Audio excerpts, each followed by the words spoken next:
নমস্কার বন্ধুরা, রান্নাবাটি জমজমাটি চ্যানেলে তোমাদের সকলকে স্বাগত। এখন তো শীতকাল মানে বাজারে চারদিকে খালি কপি আর কপি, হয় ফুলকপি না হলে বাঁধাকপি। তো আমরাই কেন বাদ যাই? তো আজকে আমরা তোমাদের সামনে নিয়ে এলাম বাঁধাকপি দিয়ে একটা আইটেম, আজকে তোমাদের সামনে করে দেখাবো। তো আজকে আমরা করে দেখাবো বাঁধাকপি ভাজা। তো দেখতে থাকো আমরা কি করে বাঁধাকপি ভাজাটা বানাবো। বানানোর জন্য প্রথমে আমরা বাঁধাকপিটা ভালো করে ভাপিয়ে নেব। দেখতেই পাচ্ছ বাঁধাকপিটা আমরা কুচিয়ে নিয়েছি, খুব সরু সরু করে না কোচালেও হবে এখানে, যেহেতু ভাজা করব। দেখো একটা কড়াইয়ের মধ্যে অল্প একটু জল দিয়ে দিয়েছি। এবার এই জলের মধ্যে দিয়ে দিলাম হলুদ গুঁড়ো, তার সাথে দিয়ে দিচ্ছি অল্প একটু নুন, যাতে জলটা তাড়াতাড়ি গরমও হয় এবং বাঁধাকপিটা তাড়াতাড়ি একটু সিদ্ধও হয়ে যায় যাতে। তারপর আমরা দিয়ে দিচ্ছি কুচিয়ে রাখা বাঁধাকপি।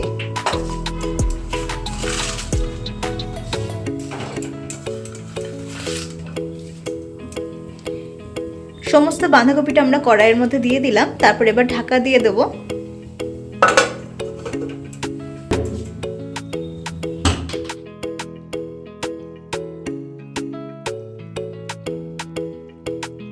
বাঁধাকপিটা কিন্তু আমাদের ভাপানো হয়ে গেছে। একবার আমরা ঢাকনা খুলে জাস্ট উল্টে পাল্টে দিলাম। আমরা কিন্তু এখানে বাঁধাকপিটা পুরোপুরি সিদ্ধ করে নিয়ে জাস্ট একটু ভাপিয়ে নিয়েছি।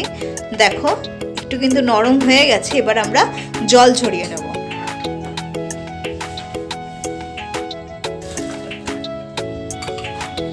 বাঁধাকপি ভাজার জন্য আমরা নিয়ে নিচ্ছি এখানে সর্ষের তেল। দেখো কড়াইয়ের মধ্যে সর্ষের তেল দিয়ে দিচ্ছি।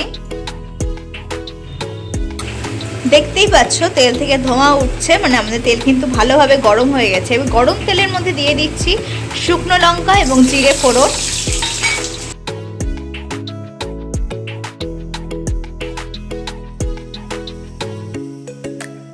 ফোড়নটা ভাজা হয়ে যাওয়ার পর দিয়ে দিচ্ছি কুচিয়ে রাখা পেঁয়াজ।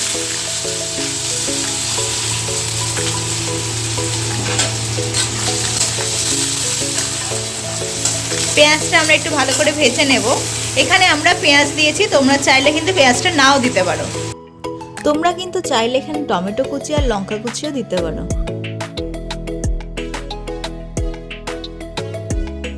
পেঁয়াজে একটু লাল রং ধরার পর আমরা দিয়ে দিচ্ছি পরিমাণ মতো নুন। নুনটা কিন্তু খুবই সংযত হয়ে দিতে হবে, কারণ বাঁধাকপিটা ভাপানোর সময় আমরা কিন্তু নুন দিয়েছিলাম।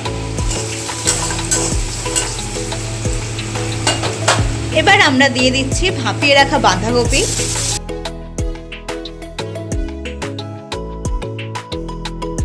ভাপিয়ে রাখা বাঁধাকপিটা দেওয়ার পর আমরা এই বাঁধাকপিটা পেঁয়াজের সাথে ভালো করে ভেজে নেব। আর বাঁধাকপিটা দেওয়ার সময় একটু কিন্তু চিপে চিপে দেবো, যাতে বাঁধাকপি থেকে জলটা বেরিয়ে যায়।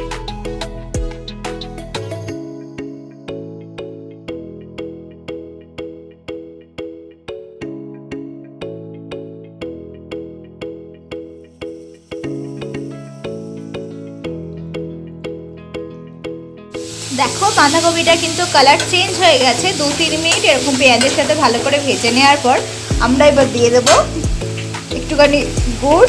তোমরা চাইলে কিন্তু এখানে চিনিও দিতে পারো। আমরা এখানে আখের গুড় নিয়েছি, অল্প একটু গুড় দিয়ে দিলাম, তাতে একটু নুন ঝাল মিষ্টি সবই হবে। আর যদি তোমরা মিষ্টিটা পছন্দ একদমই না করো তাহলে সেটাও দেওয়ার দরকার নেই। দেখো গুড়টা এবার ভালো করে মিশিয়ে দিচ্ছি। আমাদের রান্না কিন্তু একদমই শেষের দিকে। দেখো কত সুন্দর দেখতে লাগছে।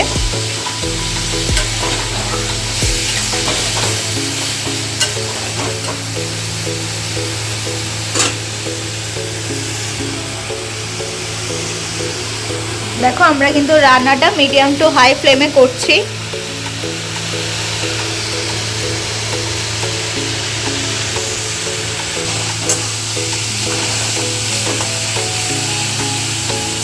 আমাদের এই রান্নাগুলো তোমাদের কেমন লাগছে সেটা কিন্তু অবশ্যই কমেন্ট করে জানিও। আর তোমরা যদি আমাদের চ্যানেলে এখনো অবধি কেউ চ্যানেলটা সাবস্ক্রাইব করে না থাকো, তো অবশ্যই চ্যানেলটা সাবস্ক্রাইব করে এবং পাশে থাকা বেল আইকনটা প্রেস করতে একদম ভুলো না। আর আমাদের ভিডিওগুলি ভালো লাগলে তোমাদের ফ্রেন্ড সার্কেল বা ফ্যামিলি মেম্বার্সদের সাথে ভিডিওটি শেয়ার করে দিও।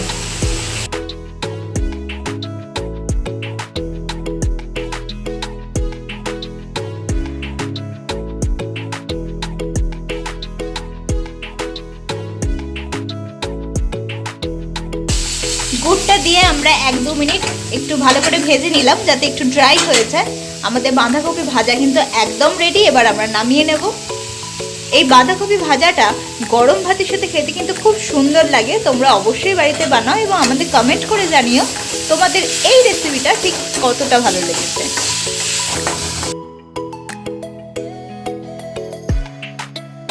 কড়াই থেকে নামানোর সময় দেখে ঠিক মনে হচ্ছে না সে বাড়িতে যেমন করে দেশি স্টাইলে আমরা চাউমিন বানাই সেরকম চাউমিন কড়াই থেকে গরম গরম বাটিতে তুলছি। তো যাই হোক, এটা চাউমিন তো নয়, বাঁধাকপি ভাজা। এটাও কিন্তু খেতে খুব সুন্দর হয়, গরম ভাতের সাথে রুটির সাথে কিন্তু খেতে হেভি লাগে। তো বাড়িতে বানাও এবং কমেন্ট করে জানিয়ে তোমাদের এই রান্নাটা ঠিক কতটা ভালো লেগেছে।